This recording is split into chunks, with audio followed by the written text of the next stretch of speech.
This is the Real Footy Podcast.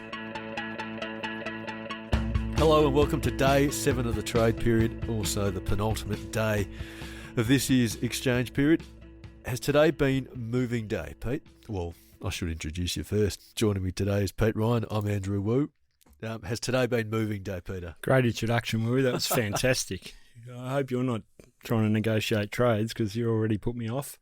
It hasn't been moving day. It's been preparation day for tomorrow when the final day of trade period and it all finishes at 7:30.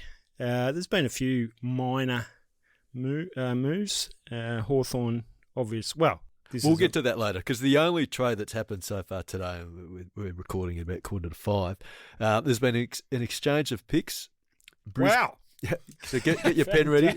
Brisbane have traded pick 45 from this year's draft and this year's pick 56, so 45 and 56 to Collingwood for pick 59 this year and a future third from next year, which is tied to Melbourne from the Brodie Myercheck trade. Which most people assume will help Collingwood get Jack Buller from Sydney, but that remains to be seen. How is that going to help? Well, 56 is better than 59. So they might get excited about it. Very minor details, but that's one of those trades that's taking a bit of time. Pick 45 is there as well. Well, pick 56 will probably come in on draft night, given the number of picks that will have been absorbed for the higher picks. That's right. Anyway, we won't spend much time on that, but that's what it's potentially Jack Buller becomes more available because of that trade. Yeah. Well, the big story of the day is not actually trade-related. Or sort of trade-related because it's got to play moving clubs, sort of, loosely. But Nathan Buckley is back in the coach's box, former Collingwood champion and Collingwood coach. He's joined Geelong as the assistant coach, replacing Stephen King, who we know has gone to Melbourne to take up the reins there.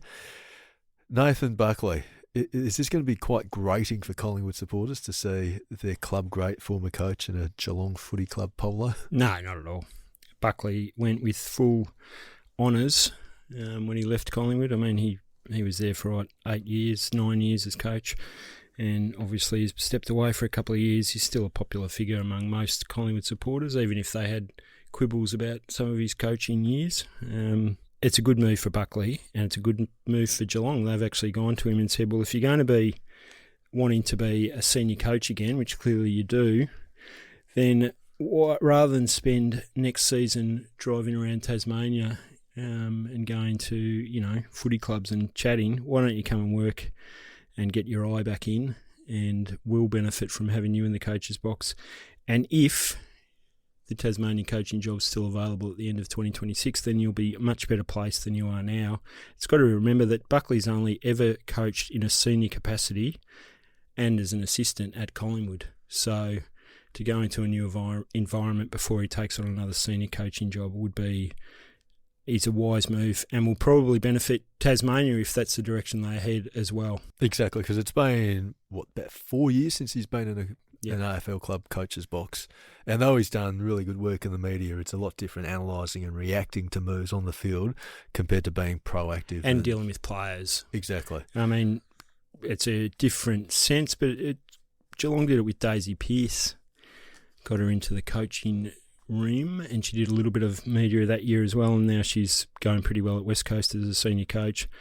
Buckley obviously at a different level to Daisy when he arrives at Geelong, but a similar sort of process. Spend a year with a good footy department, good coaches in there, and obviously a good senior coach in Chris Scott, and he'll be better for the experience. Yeah, I wonder how much media work he'd be able to do next year. Probably not a lot. It'd be significantly reduced, which would mean he's quite a big loss to the media, given that I think he's one of the best analysts going around, and he's very forthright in his views as well. So yeah. No, he's a good appointment, a great get by Geelong, and I think the senior players will be excited to have him there as well. Away from that, the main news so far today is around Zach Merrett. That's what everyone's talking about, isn't it? Hawthorn have actually put forward a deal. Michael Gleeson broke the story online, and this is the deal. Essendon are going to get pick 9, which is Hawthorn's, a first from 2026, a future second in 2027, and pick 62 this year, plus Henry Huswaite. So if Huswaite comes from Hawthorn, then I think the 2027 futures and the pick 61 will come off the table. Yeah, it's an either-or, isn't it? Yeah. Either have Hasteway, Henry, or have your picks, take your choice. So picks 9 and... So we'll operate under the pick 9, 26, future first, and Henry Hasteway. So, and as of the time of us recording this podcast, Essendon's response was, our position hasn't changed, which indicates to me that they have not been knocked over by this particular... You can't blame them. It's not a great deal. It's not a great deal. It doesn't make you blow your hair back, does it? No. Well, because if you're going to get Essendon to the table, you've got to give them something that's actually going to be of benefit to them. And you strip it back. Pick 9 is going to fall into the teens by the time that pick comes around. 2026 future first. Again, you'd think Hawthorn with Merritt in the team will probably finish in the top 4 again. So that pick would be no better than 15, possibly into the 20s once you take account of NGOs and father-sons. And Hasteway hasn't been able to get a regular game at Hawthorn. I think he's only played maybe 10 games. Yeah, not many. He's a good in-between player. Yeah, he might be one of those very good VFL players who can't quite make it at the top level. And is he really going to help Essendon's midfield? I don't think so. Of course he's... I mean, it's no disrespect to Henry Hasteway, but he's still got a lot of years to go to develop into that sort of play if he actually makes it at all. Zach Merrett, I can feel complete sympathy that he's fed up after 10 years at Essendon. I kind of don't blame him, but the reality is when you go to a club and you want to get a trade to a club, which he actually wants, obviously, desperately to get a Hawthorn.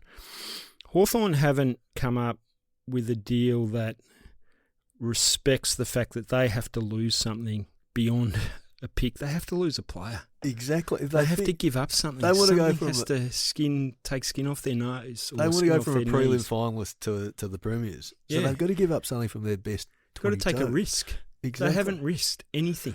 No. They're expecting Essendon to just go, oh, yeah, well, we've got a player. Their strategy feels to me like we will make it so hard for Essendon to take back Zach Merrett that they will just have to give him up. And Essendon are talking the right game now by just playing hard line. He signed a contract. He's the captain. That comes with responsibility and privilege. There is different definitions of success. I get it that it would be really difficult. I actually can't imagine how hard it would have been for Zach Merrett, so I can understand his frustration. But he should have signed the contract. Well, the risk that you take when you sign a longish term, it wasn't too bad, but 5-year deal, is that you lose that flexibility, don't you? You give up. Yeah, you lose flexibility, you gain security. Yeah. And in this case, I mean, he probably couldn't have foreshadowed Essendon being in a worse position after 3 years under Brett Scott. I understand. That's where I feel some sympathy for him. And a lot of sympathy for him, actually, because he's a great player, and he actually has acted with great integrity throughout. He's just had a moment here where he wants to get to another club. That's his right. I don't actually even have a problem with him trying to do that, but Hawthorn have to stump up. Well, Hawthorn got to do the right thing by him as well, having put him through this. I mean, we saw the kerfuffle earlier this year with Oscar Allen, and that. I mean, Oscar Allen got put through that drama for no reason, really, in the end. And you got to think from a Hawthorn point of view, if you're a player who they want in the future, do you really want to go through this process with Hawthorn, having seen the heartache that Oscar Allen and now Zach Merrett are going through? So I reckon that's something that probably Hawthorn need to factor into their The issue is now, can they up the offer? Could they? Cam McKenzie appears no-go. Mitch Lewis, I made inquiries about last week, and as of last week, no one had just mentioned his name beyond people speculating. CJ looks like Melbourne are interested in him. They're not moving the needle all that far anyway. That's what I mean. And Sam Mitchell's overseas at the moment, so we're getting close to 24 hours out from the deadline, and Sam Mitchell or someone, well, it'd have to be Sam Mitchell, trying to talk a player into seeing their future at Essendon, which is hard to do. Like if that's the other problem. And that's the unfortunate thing for Merritt.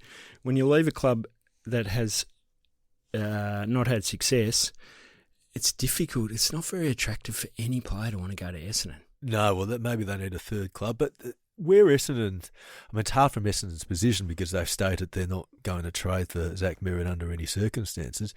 But if you look at it, if Merrett goes to Hawthorn, then one of the midfielders is going to fall lower down the pecking order. Possibly 2 rungs, given Will Day's got to come back next year. So would Essendon be interested in, I mean, I'm just throwing these names up hypothetically, someone like a Connor Nash, who would be lower down the pecking order? But why would he want to go to Essendon? Well, probably not. Cam McKenzie, Cam McKenzie might want to go for a game. Yeah, and a good deal, and he's not going to get that good a deal. But clearly Hawthorn haven't thought that they want to get rid of Cam McKenzie. Well, they've got to give up something. They can't just... I mean, if you compare it to Sydney, Sydney have had to... They're risking their locker room being a little bit disrupted by offering up Haywood and Ollie Florent, who hasn't been getting a game. But at least I heard Ainsworth the other day, Ben Ainsworth, say that he's looking forward to playing with Patrick Cripps. If you're a player going to Carlton, you're looking forward to playing with Sam Walsh, Patrick Cripps, even Mackay, Wiedering. Essendon can't really... They haven't got that player beyond Merritt. Yeah, exactly. So I think we'll probably need to wind it up there on the Hawthorn, but I think they've got to come up with a decent player. Yeah. They've got to give up something to get something. Well, the next point of discussion, I think, is some of the deals that need to be done, because, I mean, yesterday we spoke about how the trade period, we were deep into the third quarter. We're probably into the start of the final quarter now. Yep. You get your subs put on, fresh legs. Yep. Get us through the last 24 hours or so. Still some big names. We'll start with Charlie Curnow. Similar-ish sort of situation to Essendon in that Curnow is contracted. 4 years. 4 years, but I think Carlton are a little bit more willing to deal. The language is a little bit different. But we've had... Well, there was a reported trade offer from Sydney, but our reporter Mark McGowan said that Sydney had not. Well, Sydney sources offer. Told me the same thing, that they hadn't actually made an offer. But I think we can assume that it's heading that way to get to that point. Yeah, well, because the mooted one was what Will Haywood, Ollie Florent, this year's first pick from Sydney. Which is pick 11, I think. Yeah, Sydney's first pick from next year, and they want to get, and I think a second round pick in there, but they want Carlton's Jack Silvani compensation pick back and Charlie Curnow. So do they feel like they're a bit away? I reckon that's a good starting point, because then you're dealing, if Carlton want those players, let's assume they do, then you're dealing with picks. I'm not sure they should want those players, by the way. I think that you might be better off, or I'd be interested in what you think, better off not taking on the contracts of those players and leaving a bit of salary cap room to have an assault on get Sam Walsh signed up, or try and get Zach Butters in the door, or... Yeah, I agree with that. Zach Bailey. I don't think Carlton should be giving maybe one too much consideration to that offer, given that Will Haywood, he's played 9 seasons. He's never finished top 10 in the best and fairest at Sydney. Is that right? Never finished top 10. That. And his best effort is 40 goals in a season, and I think 30 in their 2 grand final years. Haywood. It's more like Jeff Haywood. So, I mean, he's not a bad player. He's a good mid-tier player. He's a very good player. Who can add a lot to a good team, but as a player who can drive the team, I'm not convinced. I think he's a guy who can go with the flow of a team as opposed to driving it. But in the end, I mean, Charlie Curnow's contracted for another 4 seasons. Carlton are giving up a 2-time Coleman medalist. There's only 4 Who doesn't want to be there? Well, there's only 4 Coleman medal winners in the AFL at the moment, and Sydney have to give a commanding offer. That again, I think they have to give something to get something here. Well, they are giving. They're giving a bit more, aren't they? Yeah, definitely. At least they're being proactive and trying to find players. I mean, they've been talking to 2 players that we've mentioned who are in Brazil on holidays. Disrupted their holidays. What's that? Disrupted their holidays, how dare they? Well, it would be annoying. You'd be like, really? I wouldn't be happy. Yeah, but I think from a Carlton point of view, you want someone a little bit higher up than Will Haywood, which is going to be difficult because if Sydney want to get a player, they might just have to. It comes down, and both of these cases really, it comes down to the question: do you think in your negotiating position that you can actually walk away from a deal and have the player back in your club? Essendon seem to think they can. Carlton probably could as well. I think Carlton think they can as well, but they're also thinking, do we really need to just linger around with Charlie Curnow because he hasn't been a consistent player in terms of the last Well, he hasn't been consistent since he's been injured. Yeah. And if the worst case scenario for Carlton is that they get a 2-time Coleman medal winner playing for them next year, I don't think that's a bad result. I don't think they should settle for anything that's going to... So would you say yes? I would not take the deal, no. Okay. The only players I'm moving for is one of the 4 untouchables for Sydney if I was Carlton, because you got to give something to get something. So fair enough. Don't agree, but that's fair. Christian Petracca and Clayton Oliver. Yeah, well... What's the latest there, Pete? Petracca, obviously Melbourne were keen on Bailey Humphrey and they weren't going to finalise a deal until that was completely out of the question. Suns are definitely, and haven't changed their position or not trading him. I think 6 and 7 or 7 and 8 as it is now, I think will still form the centre of the deal, and we'll actually see Petracca walk. Whether Gold Coast gets something back with that 7-8 remains to be seen, but I think that would be the base of the negotiation. And Clayton Oliver, given that Melbourne, I think this is one of those haggles where we're working out how much they pay. There has been reports that they're going to pay $700,000 or about half of his contract for what's remaining, which is 5 years. It's unbelievable. That's a long time, isn't it? I know. Someone mentioned to me the other day, Josh Kelly at the Giants has still got 4 years to go on his contract. Oh, no, he's going to miss most of next year as well. So Clayton Oliver will be like a pick in the 3rd round, I reckon, if that report is correct, that they're paying half of his wage. So it's one of those, what is it, a C? Was it a sea change? No, what is it? I can't even think of the thing that you sit on in a park. Seesaw. That's what I was trying to think. And it actually determines how much you got at one end with the money and how much you draft pick. So that'll determine Oliver. Gosh, I was struggling for that. What happens tomorrow? I can feel like Wooey, you're stopping just stunned by some of the things I'm saying, and then you can't find words. What happens tomorrow?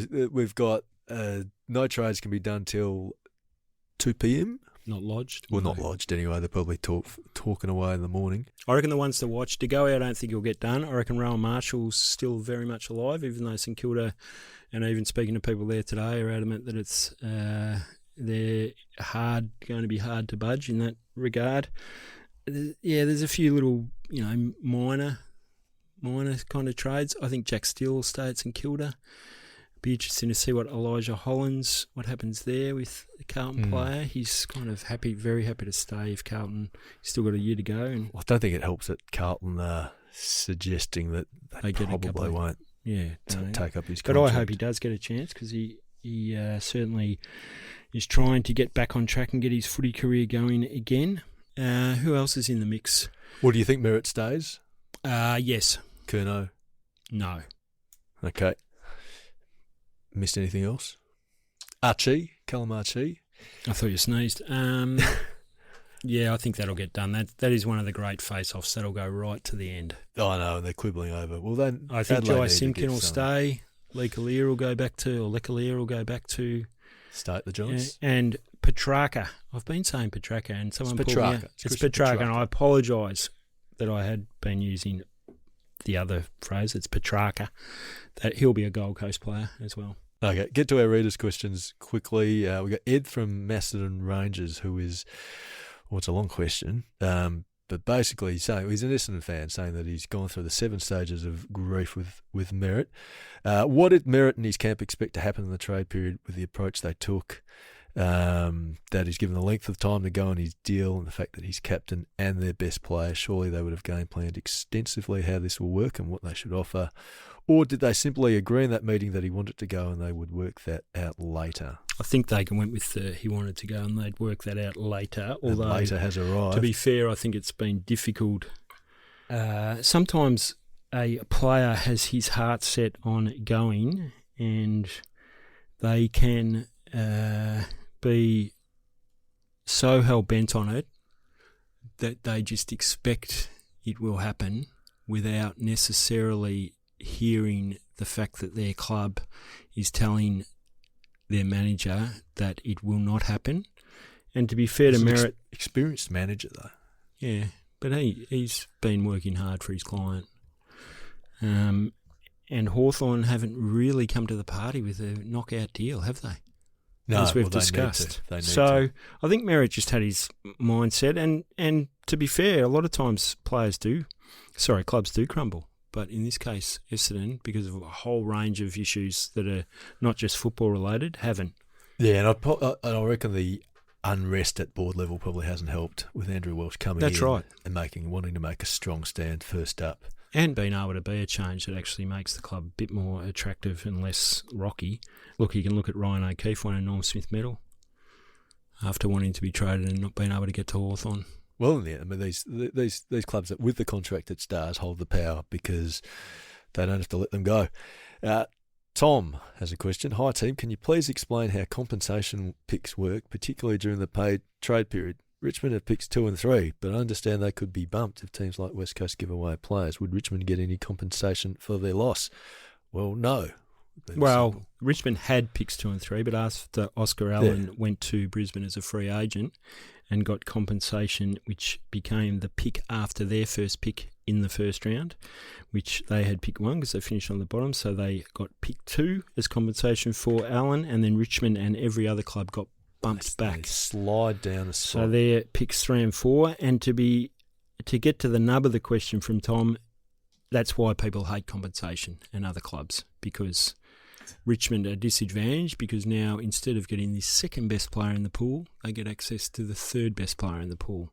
Yeah, I don't mind the compensation because I know it annoys recruiters, but from a quality point of view, if you're getting the lower clubs getting rated by the higher clubs and they get no compensation for it, well then that just widens the gap between the haves and have-nots. So I don't mind that. Fair enough. Gets game though. Don't try too hard to keep Well, their players. yeah, well there's a bit of that, but yeah. Okay, well this is more an observation than a question from Paul. Not sure why people are surprised by Silvani and De Koning moving to St Kilda.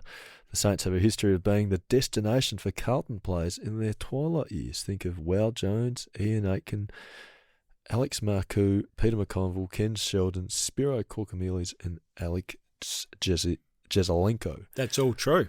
All in a 12-year They also period. got Jimmy Cracker from North Melbourne and Tony Antrobus from Essendon. Spiro Autumn Leaves Korkamilis, we used to call him, because he couldn't keep his feet. Well, you'd be hoping from a St Kilda point of view that the players that they're getting from Carlton are not past their best. Alex Marcoux was fabulous. Bit before my time. Yeah. But Ken Sheldon, two of those Sheldon. players became coaches.